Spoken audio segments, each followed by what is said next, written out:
International. We work with a number of retail chains across the country, as well as a number of hotels and all kinds of food service across the country. Here in St. Louis, we work with Diebergs.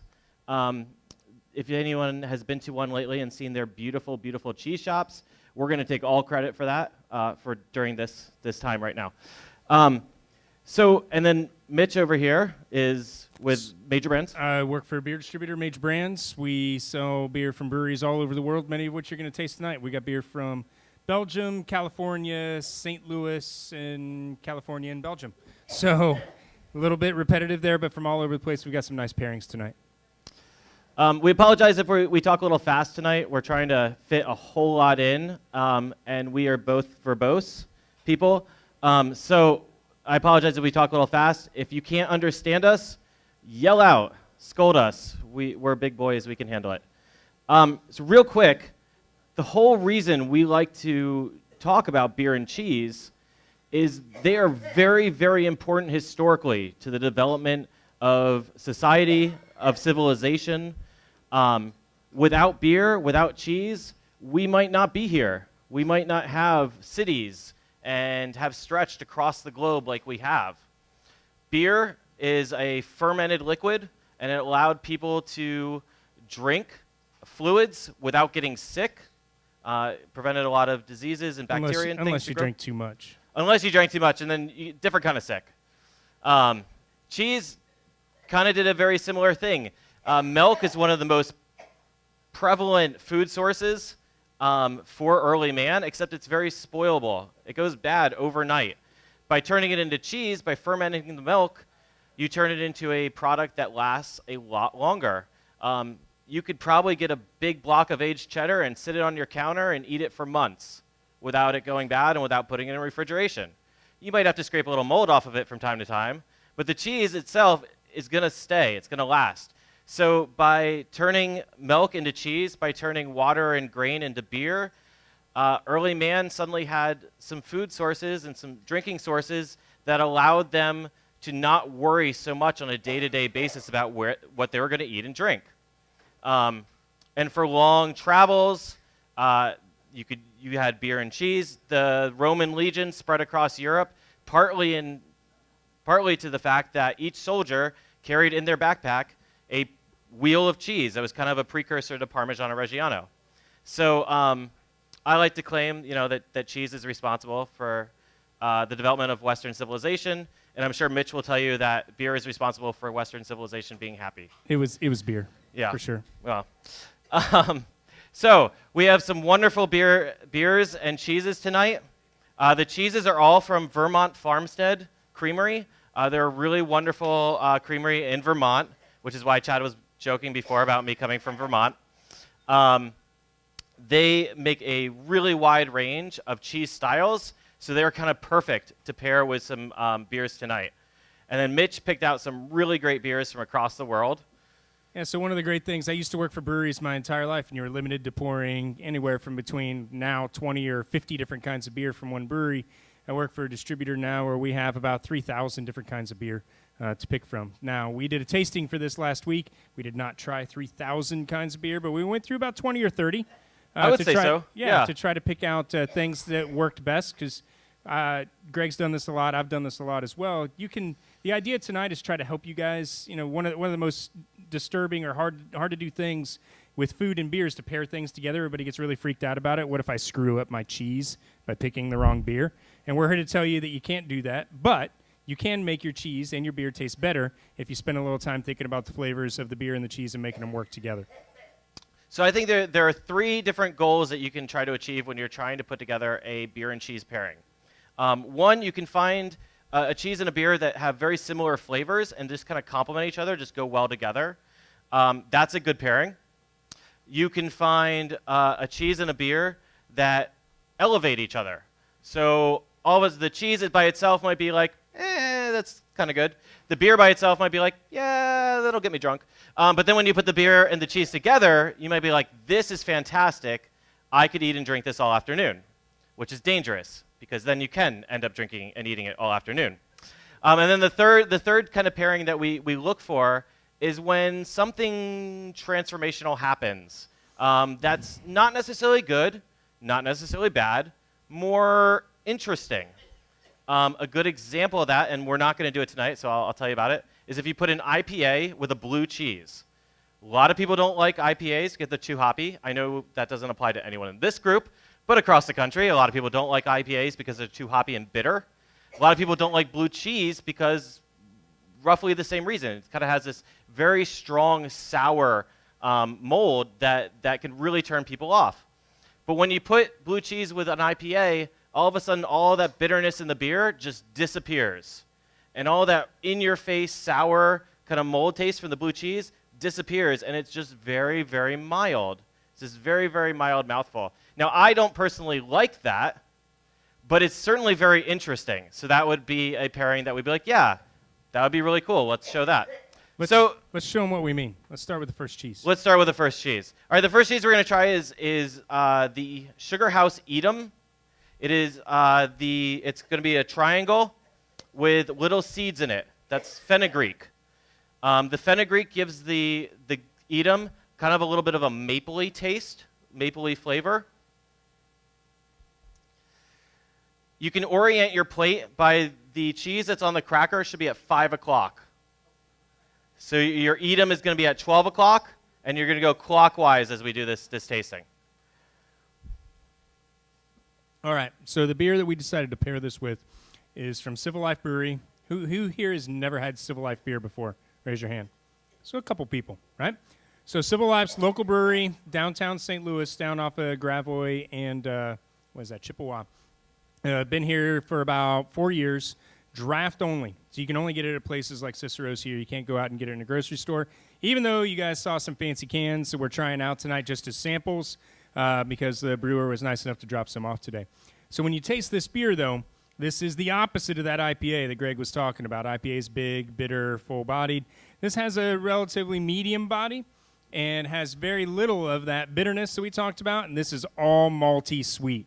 So by malty, it's the flavors of the grains that are used to make the beer, and you can generally tell that by the color of this beer. This nice, deep, dark brown. And that sweetness and that carameliness and toffee kind of flavor, I think really goes well with the fenugreek that's in here, and also complements that nice kind of slightly creamy texture of that cheese. So when you taste it, you want to lead them through kind of tasting technique? I always talk about when you're trying new foods of any kind, but cheese in particular, as we're trying some tonight, 3 bites is usually what I recommend. Try it in 3 bites. The first bite, your taste buds, if you've never had anything like it, they don't know what to think. They're all over the place. They have no idea whether they like it, they don't like it. They're not really sure what kind of flavors they're experiencing. Second bite, they start kind of dialing those in. Third bite, you kind of finally have an estimation, or your taste buds kind of have an estimation and are able to kind of compare those flavors to other things it's had before.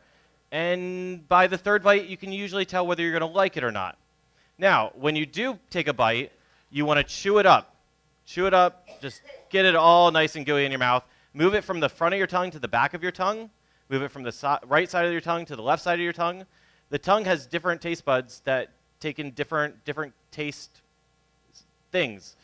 Bitter is on one part, sweet's on another, salty is in another part of your tongue. So you've got to move the cheese around in your mouth over the tongue to get all those different flavors. So once you have your third bite of Sugarhouse Edam, and you've got it all nice and chewed up, you can open your mouth, breathe a little in. That'll let all the aromas kind of go up into your nasal cavities. Then you can take a little sip of your beer with it. And then that's where we start seeing the pairing. Make sure you got a little cheese left over, though, because you want to go back and forth. So once you get, and the same thing's true with beer. That first sip of beer you have in a day would usually taste pretty good, right? But you probably haven't had, you've gone, probably 3, 4, 5 hours since lunch. You haven't had anything to eat. You haven't had much to drink, maybe, if it's been a busy afternoon. That first sip of beer isn't always necessarily the most pleasant until your mouth gets used to it and gets ready. Have some cheese. And then start going back and forth. Okay, you got that idea for what the cheese tastes like? And now you taste the beer, and you get an idea for what that beer tastes like, but it's already blending with that cheese flavor that's in your mouth. Then go back and taste the cheese. And notice, does anybody notice how that cheese tastes different on that second bite after you've had the beer? So it tastes Better, worse, different at all, taste exactly the same? Who thinks the cheese tastes better after they have a sip of beer? Who thinks it tastes worse? Not a single person. We did a good job on that one. Who will never raise their hand no matter how much I call on you? Okay, exactly right. I'm totally with you. I'm that guy too. So, but it's definitely different. Usually better if we've done it right. Now take another sip of beer. How's that beer taste? It's still changing, right? It tastes even a little bit different. Maybe not quite as sweet now. Maybe a little thinner. Maybe a little bit of that bitterness is coming out because the cheese has a little sweetness, so they start to balance each other out. So Greg's exactly right. We really look at 5 flavors that we're looking at pairing either with each other or against each other. You talk about sweet, sour, salty, bitter, all the stuff we learned in grade school. And your tongue learned a new taste about 30 years ago, which is umami, that kind of protein, savory kind of flavor, which we don't always get a lot of in beer, but we get a lot of in cheese. And then the debate is still out there on metallic and buttery and fatty and all that kind of stuff, whether that's a flavor or an aroma. But then we move on to aromas. So we want to look at the flavors. Do those work well together? Do they make each other taste more sweet? Or in this case, the sweetness of the cheese is making the beer seem less sweet. Everybody get that? Anybody get where this now makes the beer so bitter that, I kind of don't like it. It's not quite my thing anymore. No? Nobody? All right, good. Then I think we've done all right. So that flavor will continue changing, especially when you don't do just a beer and a single cheese. But let's say we have cheese as part of some sort of entree or a sandwich or something like that. You got a million other flavors going on in there. Those flavors will change. And that's why, I know Greg would back me up on this, every time you're going to eat some cheese, you should always have some beer. And every time you're going to drink some beer, you should always have some cheese. Good rule. Yeah? Good rule. They Excellent work. Rule. I don't like rules, but I like that rule because it involves eating cheese and drinking beer. But they will almost always be better together and affect each other to make them each different. Then you have to decide, did you like them better as they were before, or do you like them better together? If you like them better together, you found a great pairing. If you liked them better on their own, you move on and you try something else, which is the fun part about tasting. Absolutely. So things to kind of keep there are a lot of different flavor profiles that you can track in beer and cheese. So just some of the things that you want to key in on would be butteriness. There's going to be a lot of butteriness in the cheese, and there's going to be different kinds of butter. Cooked butter, plain butter, clarified butter, brown butter, all these different styles of butter flavor. And those are going to change as you add the beer. You might get some nuttiness in either the beer or the cheese, and those might elevate or disappear when you add the beer and cheese together. Bitterness, you might have some bitterness from the hops in the beer. You want to see how the cheese affects the bitterness. And then sweetness. You're going to have sweetness, like the Sugarhouse Edam certainly has some sweetness from the fenugreek seeds. And you're going to have sweetness from the malt in the beer. So sweetness, butteriness, nuttiness, and bitterness are 4 really good things to kind of just key in on so that you're not lost by all the different flavors that you can kind of try to figure out what's in there. Just focus on those 4 things, and we can talk about how they kind of change and transform as we go through the pairings. Yeah, absolutely. So how do you guys like that pairing? Is that good? Yeah. So when we sat down, we tried a few different beers. That was one that jumped out at us and one we wanted to start on early. So another thing you want to think about is kind of the order that you go and taste things in. So you don't want to start off with the big, I'll call it funky blue cheese and the big hoppy beer, because that kind of makes it hard to taste things that are after that. But a lighter, kind of maltier style of beer and a milder cheese, those work out extremely well. Now, we are going to move up in alcohol content a little bit as we go as well. With beer, that tends to work out very well for people, because if you have the 10% alcohol beer first, it's harder to taste the 5% alcohol beer after that. So those are some things to keep in mind.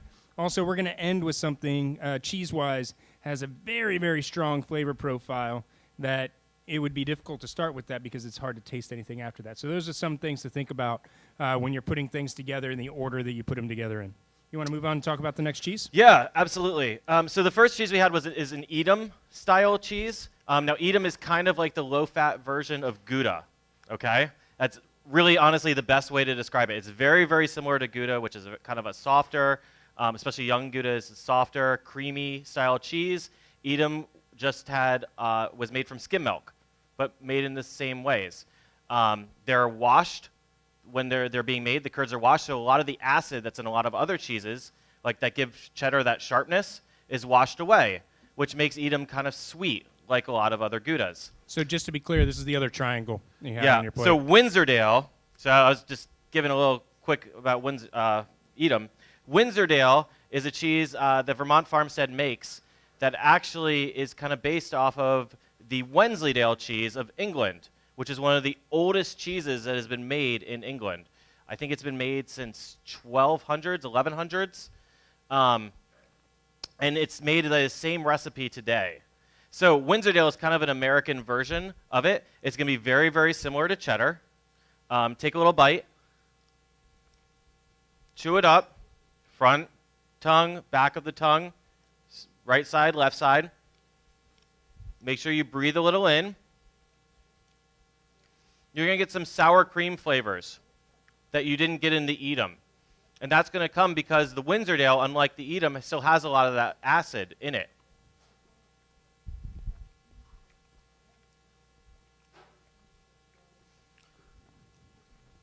Now, the Windsordale is going to be a little bit more crumbly than a lot of cheddars you're going to have. But a lot of those sour cream flavors, a lot of that sharpness is going to be very, very similar to a cheddar. I always make a joke that in England, they have a really hard time making anything that's not kind of like a cheddar. Even their blue cheese is pretty much like a cheddar with blue mold added to it. Kind of like in Southern California, how they have a hard time making beer that doesn't taste like this. So Right. The beer that you have in your glass is from Firestone Walker. It's their Pivo Pilsner. Now, Pilsner's, again, just like Greg said, an older beer style from around the 1500s, 1600s. So it's been around a long time. Most of us, when they think Pilsner, we think lighter beer styles, Bud Light, Miller Lite, things like that. But ages ago, Pilsners were these fuller flavored, although clear, golden, medium-bodied beer styles. The guys at Firestone Walker, being Southern California, we have to add more hops if we live in Southern California, apparently. So they add a lot more hops to this. So IBUs on this are about 40. Everybody know what I'm talking about when I say IBUs? Anybody not? Feel free to raise your hand if you don't know. IBUs, everybody good? So about 40. On a scale of least hoppy to most hoppy, the IBU scale ends. You begin to lose the ability to taste the difference in IBUs at around 70 or 80, so it's kind of in the middle. But still pretty hoppy. And if you gave this to somebody who's used to drinking a Coors Light, this is going to curl the hair on their head. I mean, this has got a lot of bitterness to it. However, it's still a medium-bodied, clean-finishing lager beer. It's got this nice hop component to it. And when you have it with the cheese, does anybody notice a change in the flavor of the beer compared to when how it tasted originally? What do you think? Does it taste different to you after you taste the cheese? Better or worse? Exactly right. So it's pretty hoppy, right? This is not, I mean, we have beers in our portfolio that are 120 IBUs. I mean, it's so bitter, you really actually should not drink it, certainly not by itself. You have to have it with something to eat. So it's a great point. The bitterness is something, as Greg, as you talked about, cheese and beer are responsible for the beginning of civilization. Well, at the beginning of civilization, stuff that tasted bitter usually meant that it was poisonous and you didn't want to eat it. So we are born hating bitter and loving sweet. So that's why the civil life is a good first pairing, and the bitterness in the second one is something you want to kind of lead people into. Because we are all, you remember that first cup of coffee you ever had, right? And you're like, come on, bring the sugar, bring the cream, bring all that, because bitterness scares the crap out of us. Because it's Darwinism. We're born hating bitter because we think it's poisonous. You learn to love it if you have enough beer like this. So how does this beer change those? Anybody notice a change in flavor as you eat the cheese and go back to the beer? Is there a particular flavor that jumps out to you that's different? Don't be afraid. This is one of those things where you can't be wrong. Less bitter. I love that.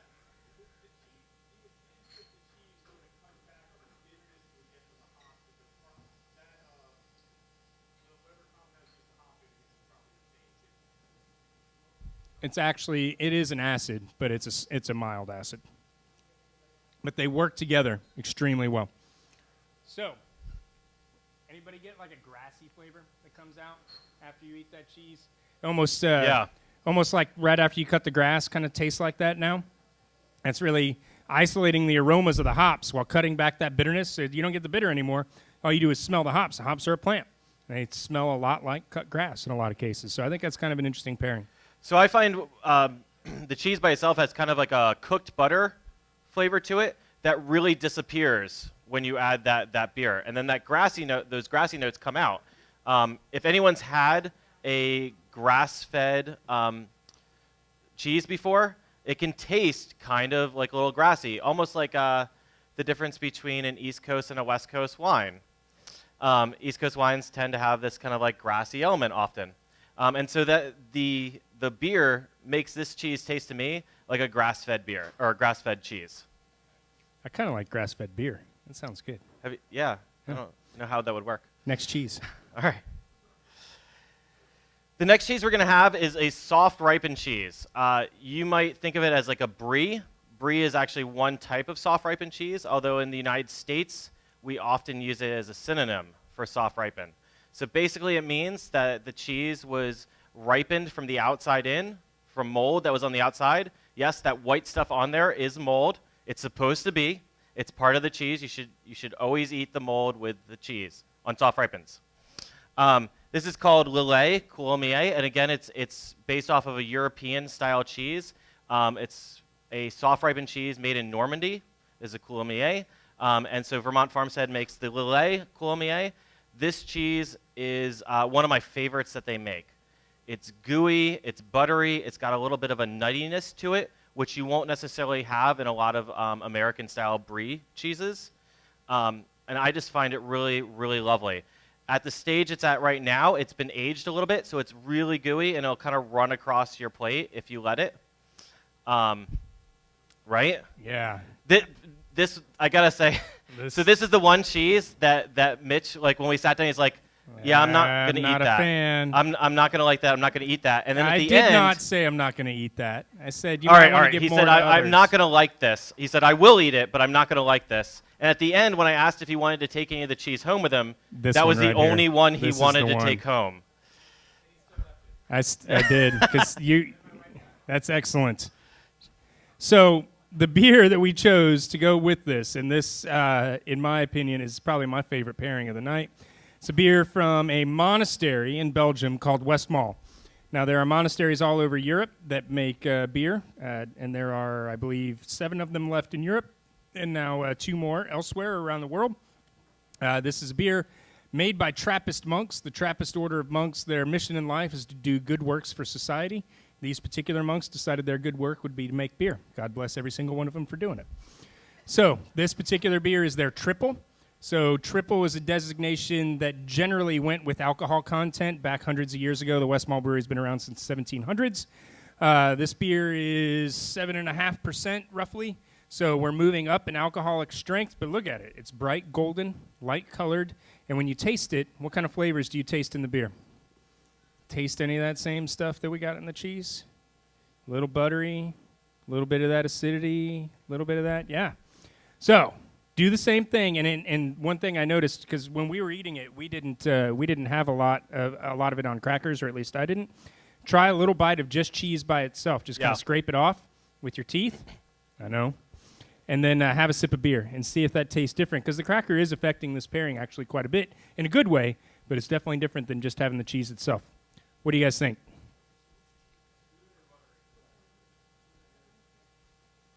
Is it still just as buttery after you add the beer?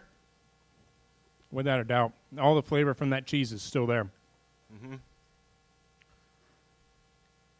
What about saltiness? More salty, less salty after the beer?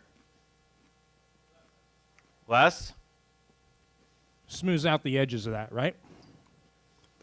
This beer is a pretty big beer. I mean, it's 7.5%.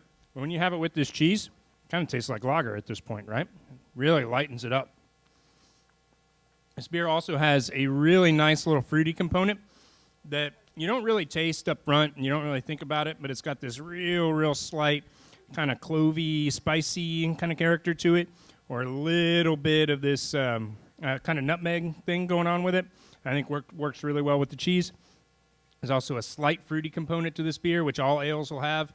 This one kind of smells to me like a little banana character, but you wouldn't necessarily think bananas and a brie-style cheese would go well together, but I think this pairing works out really well. What do you guys think? How do you like this one together?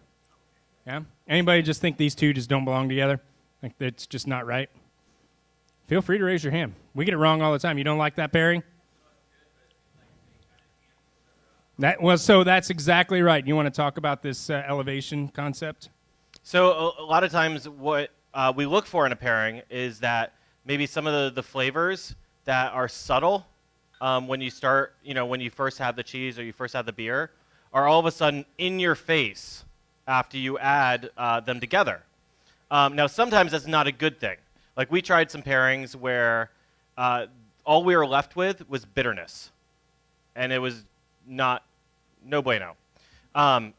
Then we tried some pairings where all of a sudden, maybe the sweetness was really kicked up, or the fruit elements. Like in here, you get a little bit of the fruitness in the beer, or the fruity flavors in the beer, kind of go with the butteriness of the cheese, and kind of have like a fruit and cream kind of element.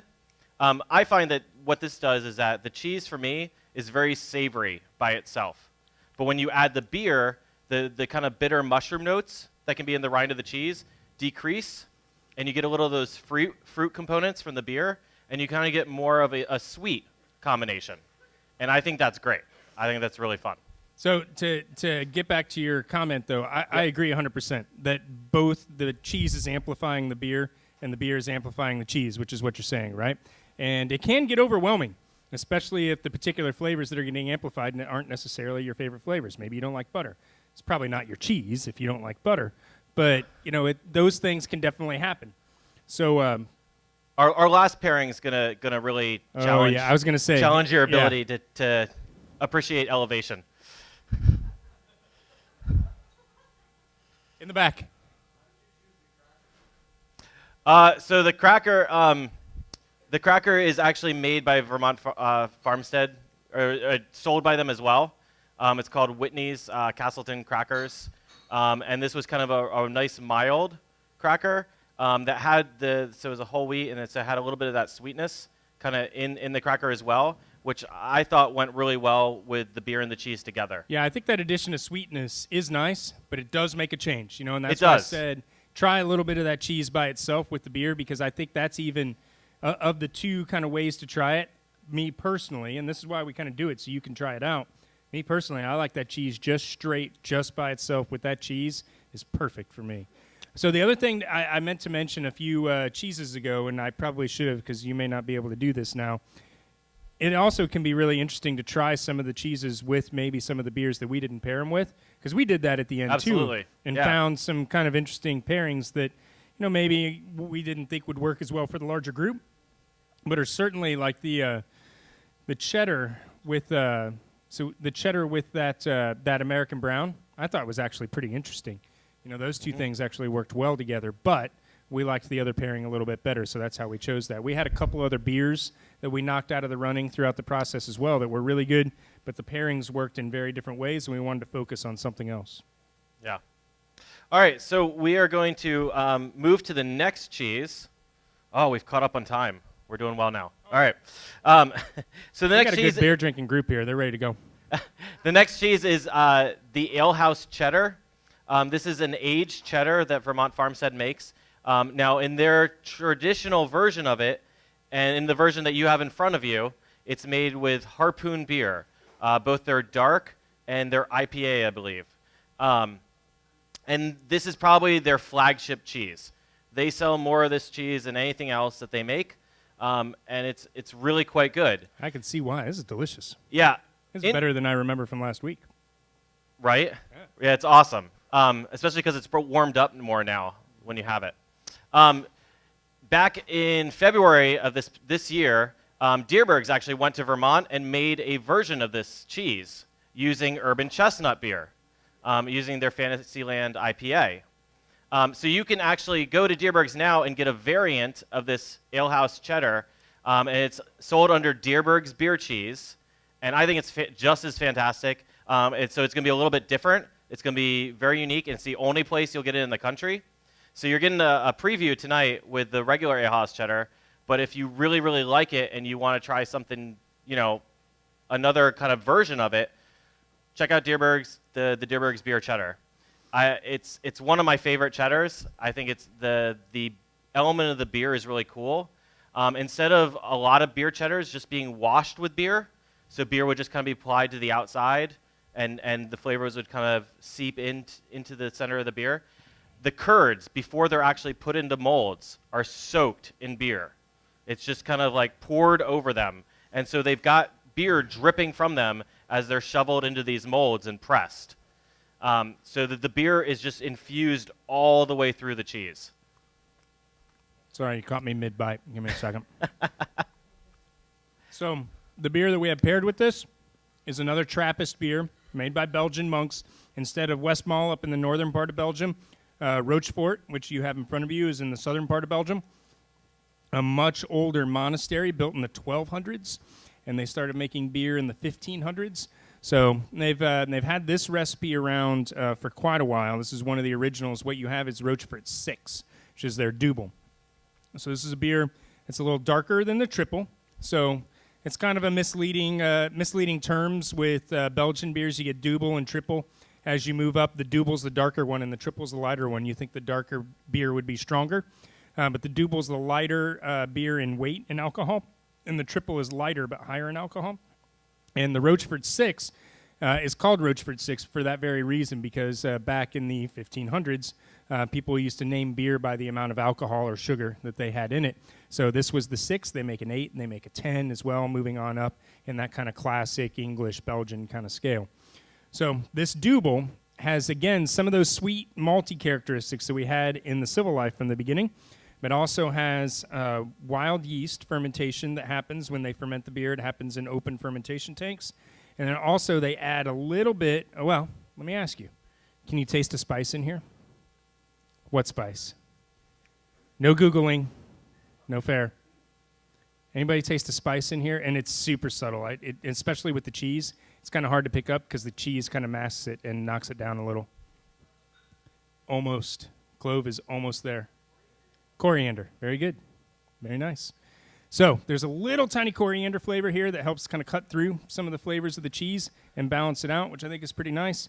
This beer's been around for centuries for a reason. While it's still fairly high in alcohol, it is very smooth, easy to drink. They get the color from some dark malts as well as dark candy sugar that they use to pump up the alcoholic strength. While that candy sugar doesn't add sweetness, it adds almost a little bit of tartness to it at the end. As candy sugar ferments, it leaves a little bit of that tartness. So I see beer. Looks like we're moving on to the next one. What'd you guys think of that pairing? This is my personal favorite pairing. This is the one that I was like, I could eat this and drink this all afternoon. Question?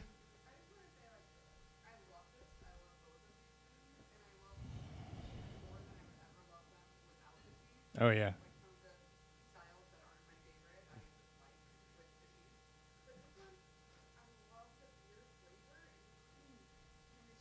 Yeah. So beer in the U.S.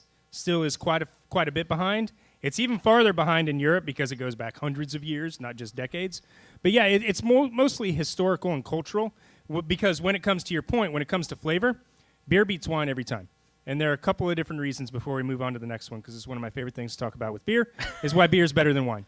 So that's right, I said it. Beer's better than wine. So beer has a more moderate alcohol content, so it won't overwhelm your food with alcohol. Alcohol is a flavor enhancer, so anytime you have a bite of food, if you have a drink of an alcoholic beverage, whatever it is, that alcohol enhances the flavor of whatever you're eating. It may enhance it in a way you don't like, but it always makes it taste more. So beer with a more moderate alcohol content will not overwhelm your food. With fiery alcohol, it's some cases 15, 16% in wine. And there are beers that are like that too, but we don't pair those as much. So there are more kinds of beer that are available in the U.S., and there are more flavors present in beer than there are in wine.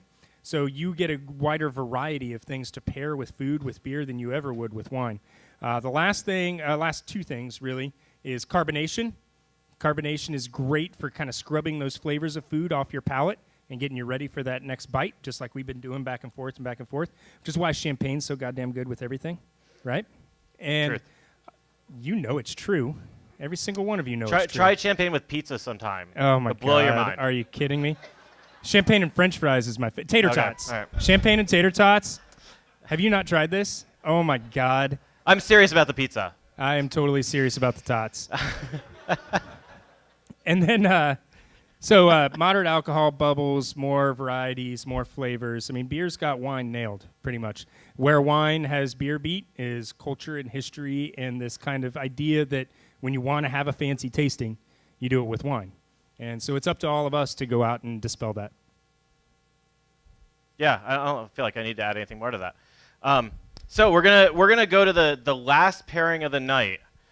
This is gonna be the most controversial. Be careful. I think. Be careful. So the cheese, and so really wait before you add the beer and the cheese together. We'll guide you through this. The cheese is their hot pepper Tilsit. Tilsit is a washed rind style cheese, traditionally made in Germany. The traditional Tilsit is very, very stinky, and it usually comes with a really, really wretchedly smelling rind. Some people love that. It's actually not one of my favorite flavor profiles. But anyway, so traditional Tilsit comes that way. Vermont Farmstead's Tilsit doesn't have that really stinky rind that they ship it with, but it still has the elements. The paste inside has been affected by that washed rind process. So you've got this really, really creamy cheese, almost like a Monterey Jack, but a little bit richer and creamier. Think of like difference between cream and milk. And then they've added hot peppers to it, so jalapenos. And it is very hot. Now, cheesemakers can add a ton of hot peppers to cheeses because the cheese is going to offset the acid in the peppers. And so you're going to get a little bit of heat, but a lot of pepper flavor that's mixed with the cheese. So go ahead and try the hot pepper Tilsit by itself. Make sure you've been warned. You know what that flavor is like. You don't want to take big bites of this cheese, okay? It's not one of the cheeses that you like throw a huge hunk in your mouth. And even though you put a giant piece on there, which I appreciate. Yeah, I did. That's pretty awesome. I did. Yep. Well, it's really to punish the people who went ahead of us and were trying to eat the cheese ahead. Yeah. No. So take little bites of the hot pepper Tilsit, move it back and forth in your tongue, kind of see how that cheese has that really strong pepper flavor without as much heat as you would normally get from that many peppers. Okay? The heat dies off really quickly, too. It does, and that's because of the cheese. All right?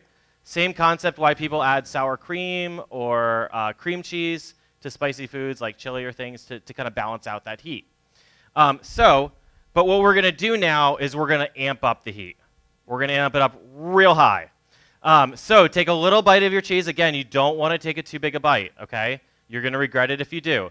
Take a little bite, chew it up, and then take a little sip of your beer. So while you're doing that, I forgot, I told you there was one more way that beer is better than wine, and this is one of the reasons. Spicy food is something where wine, especially red wines, don't do well at all. Anybody ever had chicken wings and Cabernet? No. No, you wouldn't, right? The bitterness in wine, which makes it so versatile, the bitterness comes from tannins in the skins of grapes, where the bitterness in beer comes from hops. You talked about hops being acidic or basic. One of the keys here is that hops are made of a compound that literally neutralizes capsaicin, neutralizes the heat in peppers. So depending on your palate, whether you like this beer and the level of bitterness in it or you like the level of heat in this cheese, if you like both of those levels independently of each other and you have them together, the heat will actually be reduced a little bit for you. Anybody finding that? Where you take a sip of the beer and that heat comes right down. Because this beer is actually a pretty hoppy beer. Because it's from Stone. They're in Southern California. They love hops too. And they put a lot in here. Now, the hops are not the main focus of this beer. Certainly because what flavors do you get out of this beer? What's it taste like to you? Chocolate? Coffee? What? Abraxas. I like that. Good. This is not barrel aged, but same kind of idea. What else? Cinnamon. Yeah. So this is a collaboration that Stone did with Cerveceria Insurgente in Mexico, and they decided to make a beer that tastes like Mexican hot chocolate. So there's some chili powder in this beer as well. So it's got a little spice in and of itself, along with cinnamon, and it's got coffee and cocoa, all those things you would find in a Mexican hot chocolate. So we decided to be sadistic and add more heat. This is like graduate level beer and cheese pairing class. There's got to be somebody here who has these two things together, just like, dude, you guys are nuts. Who does not like this pairing? There's got to be at least one person here who does not like this together.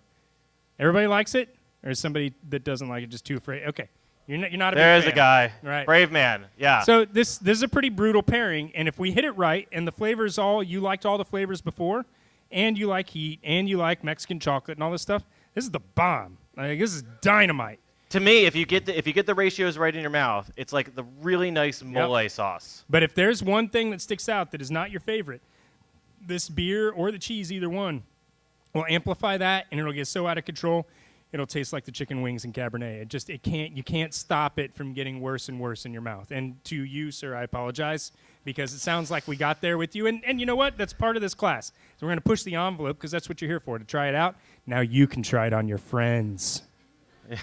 Now, the last thing before I turn it back over to Greg is that unfortunately you cannot try this on your friends, because this beer is sold out.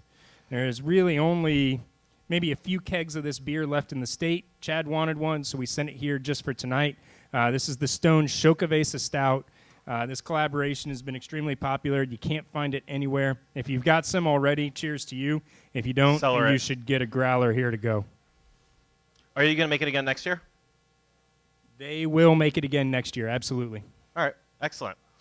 So, if you don't like this pairing, I would suggest pushing the cheese aside and just enjoying the beer by itself, or vice versa, if you're not the biggest fan of a nice, heavy chocolatey stout.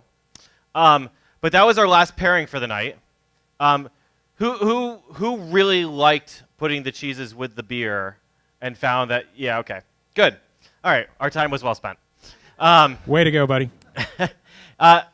The Edam, the cheddar, the hot pepper Tilsit can all be found at Diebergs in their cheese shops. The Lillé and the Windsordale sometimes seasonally can be found in St. Louis. You're going to have a little bit harder time finding those.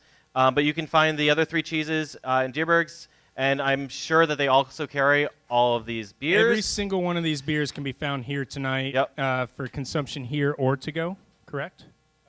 Yeah, sure. Yeah, sure. I don't know anywhere else in St. Louis that carries these cheeses, and you would be able to get these pairings. But you can make your own. Go out, get some cheese, get some beer. I'm guessing that everyone in this room has a fridge that is probably at least half stocked with beer.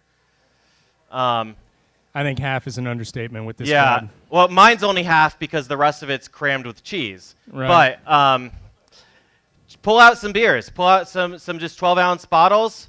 Get 3 or 4 cheeses and just try them. It's a great evening.